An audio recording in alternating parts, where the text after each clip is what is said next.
Okay, 1, 2, action. What's up guys? Fahan here, and today I'm here at Pesado Motoring with my friend here, Fadil. Okay, so today we have a brand new product review. I think this is the first for us on our channel. Yep. He already fixed it in the morning already. Yeah, I came earlier to have my system installed on my bike. Yeah, so correct. So basically, what we have here is the Alienrider M2 Pro. We haven't unboxed yet. We're gonna do an unboxing in front of you guys. What is this? Okay, this I think is uncharted territory for us. It's like, you know, in the car there's infotainment system, Apple CarPlay or Android Auto. For us, we are finally having for motorcycles. The M2 Pro, basically the highest spec in the lineup, kindly sponsored by Alienrider. We are reviewing also at the same time. Alamak, I scared lah. For you, you saw already lah. Yeah, I mean, what, like opening iPhone, huh? Better than iPhone, bro. Is that iPhone? Serious? Better. Oh my god. Okay, so that wasn't supposed to happen. Okay, we got this, the intro card, which says breaking out of your boundaries. And then behind also we got instructions on how to connect the unit to your phone, and the app also lah that comes with it. So this is the unit itself. The whole package. The whole package. Okay. Whatever is needed on the bike. Look at this, guys. Oh my gosh, we got to do a close up over here first. This, the center one, my presumption is the unit itself. The unit, the processing power, basically the brains of the operations. You have two cameras, one for the front, one for the back. We have this little special nifty little thing. Oh, what's this? Yeah, nice, huh? This is the blind spot radar. This will be mounted to the back of the bike so that you can detect your blind spots. It will alert you if there's cars on the left, right, whatsoever. I see. So this actually prompt the screen. We're going to go into detail later on. And what's this? That's the TPMS, Tire Pressure Managing System.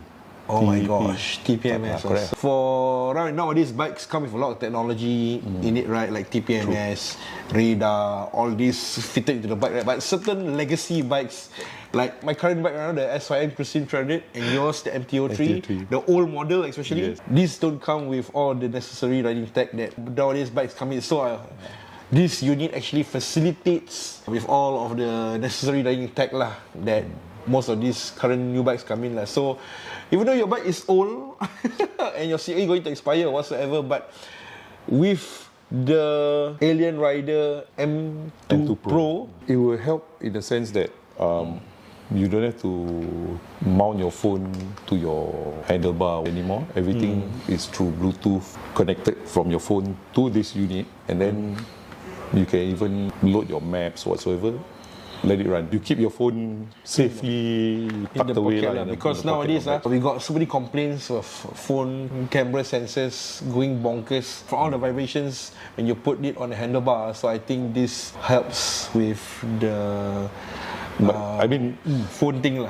But to be honest, that's the least of our worries. In my point of view, it's still the camera system that is the most useful feature. We will never know how many crazy drivers out there, right? But I think this is a setup. This is a step up between the camera system. Yeah, definitely. I mean, if you're gonna waste space on a bike, having one device, which is a camera with the DVR, why not just this?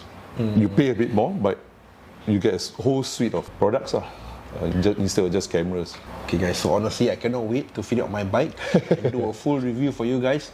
So we're gonna hand over to our buddy Jason below. He's going to fit this unit onto my bike. I think he's already fitted on your bike, so he's gonna give a first impressions as well later on. And let's go downstairs. Sure, let's go.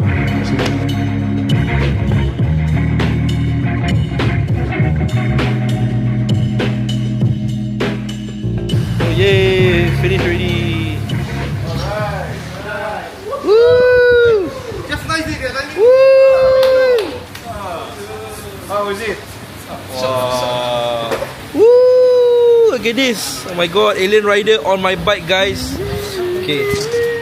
Okay guys, so we're gonna give a full review once we get back home. The M2 Pro starts up as soon as you turn on the bike. The unit boasts a 6.1-inch IPS touchscreen. First of all, its startup is quite quick. The first thing you'll see is the main interface. The cameras will start to record immediately. As I've already paired my phone earlier with the unit, it will enter CarPlay mode a few seconds later. To go back to the main interface, go to the CarPlay menu and tap on Alien Rider. First of all, we're going to explore the menu options on the left. There's an array of settings to explore by adjusting the screen's brightness and volume.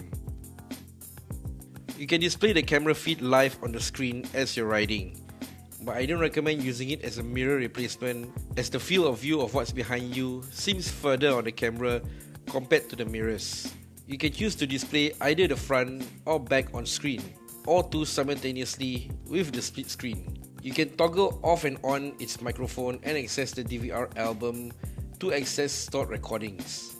All footages are recorded continuously on a loop, with each clip having 3 minutes of footage.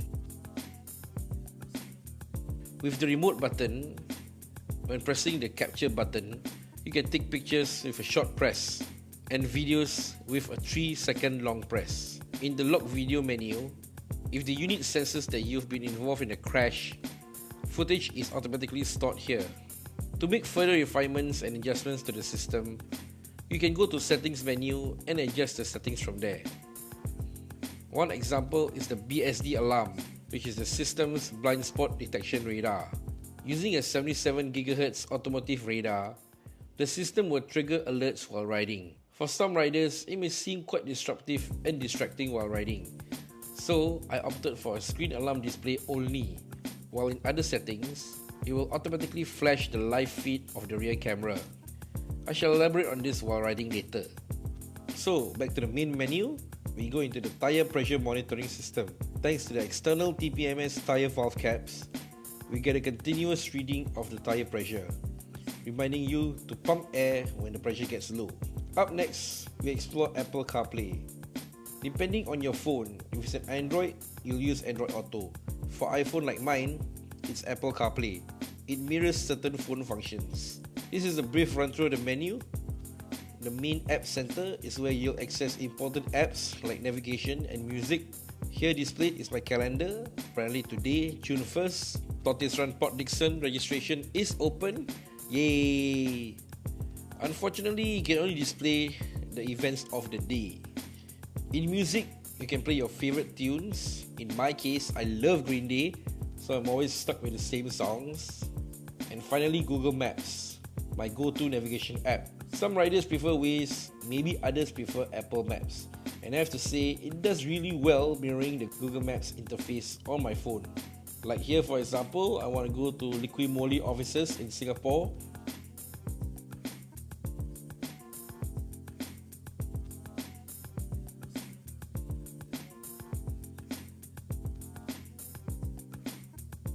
Some customization options apply, even in CarPlay mode, including day mode and satellite view.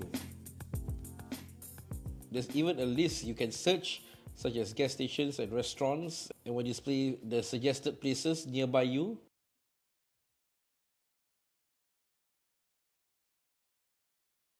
These are the various CarPlay settings.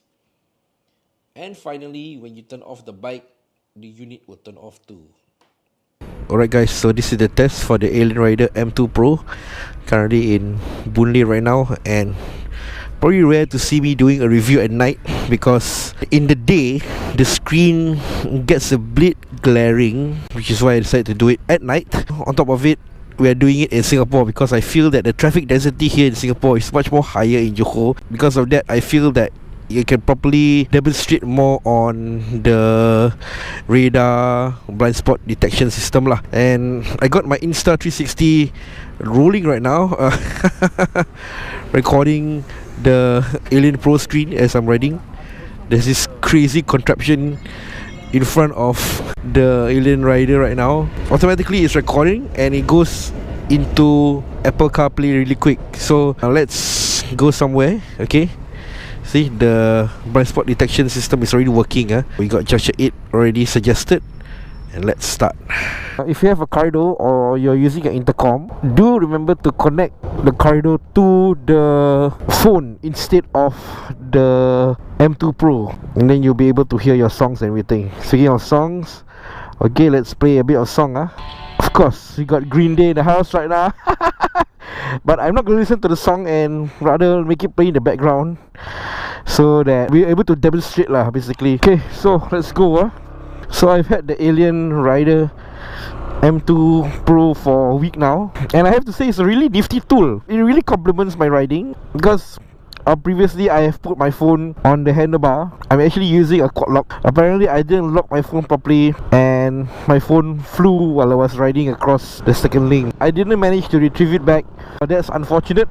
And because I really need a phone while I'm riding, right, you know, to listen to songs, navigation, etc. It's really a good companion for when I'm riding lah. And as you can see, the BDS system is already activated. It will flash on the left, right and rear if there's a vehicle behind you, close to you, or even in your blind spot. And personally, I feel that this setting is not too distracting. There's another settings whereby, as I've said earlier, if the BDS detects a vehicle next to you or behind you, it will automatically flash the rear camera, which gets a bit too distracting lah. And in fact, when you look at the mirror, right, the vehicles are actually quite far away, and I chose to off the rear camera setting lah. So a bit of disclaimer also, I've never ever tested any other Apple CarPlay or Android Auto device. The BMW Garmin, I haven't really had a chance to try or test out lah. So this is my first official like vehicle infotainment system that I'm playing with lah. So this is also the first time I'm testing and reviewing such a device, so do bear with me. Maybe if you guys have other systems that you guys have previously played with or even owned, please feel free to share in the comment section below. Maybe you can even compare to Chigi or any other cheaper alternative out there. Like navigation, you want to listen to songs, but there's limitations with such a system in the interest of safety. Like you cannot reply to messages, you can only receive notifications. I just preview them. And you know, for Apple users, you actually need to link it to Siri, so you need to set that up before you actually even use the Apple CarPlay. So for a guy like me who's not really interested in Siri, I have to get her activated lah. You're not too distracted by it, because if you have a phone there, you tend to maybe reply messages, and in the interest of safe riding, we want to avoid all that. So the system has the necessary functions that you'll need while riding, and it doesn't get too distracting as well. Also, the fact that your phone isn't on the handlebar, which vibrates a lot. We've been hearing feedback from some riders that their phone camera sensor is basically spoiled or ruined by the vibrations from the handlebar lah. So this prevents all that. For me, I feel that it's a good deal as well, because I don't want my phone to be on the handlebar and spoiling my camera sensor.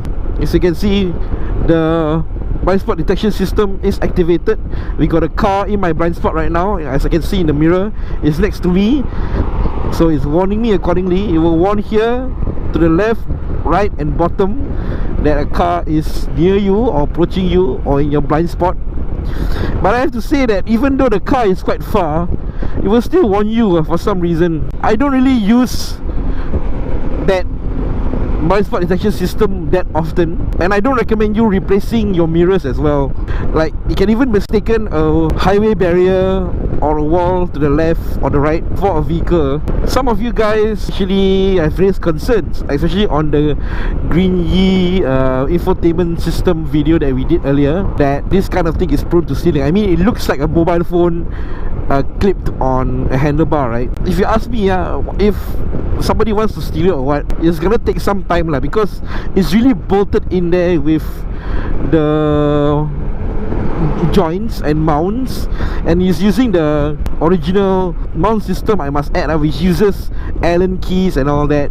So it will take some time for the perpetrator to actually so-called take it away from your bike lah. And on top of that, there's wires attached to the unit as well, so they're gonna discover that this thing is not a mobile phone but rather an infotainment system, maybe to the point of sabotaging or like people trying to rip it up from your handlebar and all that. And I have to say, it's really strong, so it's really solid. No need to worry too much lah. I'm staying in Johor and I brought this bike out, and so far, God forbid, nothing has happened to it. Nobody has questioned it, nobody even bats an eyelid on it. But I'm guessing if they want to steal it, it would be basically sabotaging your system instead lah, rather than people really wanting to steal it lah, if you ask me. The mounting wise, I'm not too keen for my bike currently, as it's offset to the left over here, so I tend to glance down to the left side. I wish I prefer it to be at the middle, on top of my gauge cluster, or maybe below here somewhere in the middle, where it's not too distracting and I can quickly glance down and look, you know. Oh, and did I tell you that this thing is also waterproof? So far, using it in the rain with water and all that, no issue. The touchscreen, you really need to get in there and tap on the screen a bit harder than a mobile phone, a regular mobile phone, but it gets the job done lah. And I think you can adjust the sensitivity as well. And in the rain also, it's waterproof. I don't see any differences using it when it's raining or not. It's an outdoor device, so it's built for all kinds of weather, right? And it comes with this nifty little shield that is complimentary actually currently. I think they're offering some sort of promotion, so I've had it fitted on my unit right now. Yeah, so far I'm loving it, man. If you're the kind who is afraid of having your phone camera sensor spoil, or even fly away from you as you're riding just because you didn't mount it properly on the handlebar or your phone mount, you can consider fitting an infotainment system, and also you can consider a premium device like the Alienrider M2 Pro. Okay, so while Fadil is sharing his opinions on the Alienrider, we're just gonna superimpose with some of the dashcam footage. Fadil, what do you think of the Alienrider M2 Pro? Over the past few days after the installation up to today, I think it has been what, 1 week? 1 week, almost 1 week. You went touring with it? I went touring with it. I went to do my job with GrabFood. My thoughts is that for touring is excellent. I just have to keep my phone nearby in the box. If I need to key in the locations, I can do it on board. GPS was still based on the phone, so everything is fine there. Pretty accurate, pretty good.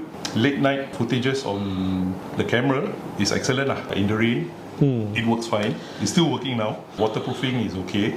Daytime on the highway, no issues also. I noticed that I keep using the rear view function a lot more. Oh, okay. Especially when we are at the traffic light or whatsoever, right? Just in case you any cars coming up behind us lah. Oh, okay.